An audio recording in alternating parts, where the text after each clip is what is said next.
శబరిమలై వెళ్ళే వారి కోసమేనండి ఈ వీడియో ప్రత్యేకంగా. ఎందుకంటే మనం న్యూస్ ఛానల్స్ చూస్తూనే ఉన్నాము, శబరిమలైలో చాలా రద్దీగా ఉంది, దర్శనానికి 2 రోజులు 3 రోజులు టైం పడుతుందని చెప్పి న్యూస్ ఛానళ్ళు హోరెత్తి చెప్తున్నాయి. ఈరోజు ఆఫ్టర్నూన్ కూడా చెప్తున్నాయి, నేను విన్నాను. దానికోసమే నేను ఈ స్పెషల్ వీడియో చేస్తున్నానండి. ఎందుకంటే యాక్చువల్గా మా హస్బెండ్ మాల వేసుకోలేదు, కానీ ఫ్రెండ్స్తో కలిసి శబరిమలై వెళ్ళారు. ఆయన అలా వెళ్ళేటప్పుడు మేము చెప్పాము, రద్దీగా ఉందంట, వెళ్ళొద్దు వెళ్ళొద్దు వెళ్ళొద్దు అని. కానీ ఆయన వెళ్ళారు. అక్కడికి వెళ్ళిన తర్వాత ఆయన నాకు ఈ వీడియోస్ షేర్ చేసి నాకు చెప్పారు, ఇక్కడ ఎలాంటి ఇబ్బందులు లేవు, దర్శనం ఫ్రీగా, వాళ్ళకైతే 1.5 అవర్లో అయిపోయిందంటండి.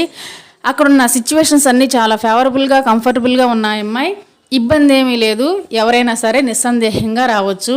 న్యూస్ ఛానల్లో చెప్పేవి ఎప్పటివో న్యూస్ అయ్యి ఉండొచ్చు, కానీ ప్రజెంట్ సిచ్యువేషన్ అయితే బాగానే ఉంది అని చెప్పారు. సో చాలామందికి ఈ ఇన్ఫర్మేషన్ హెల్ప్ అవుతుందని నేను ఈ వీడియో షేర్ చేస్తున్నానండి.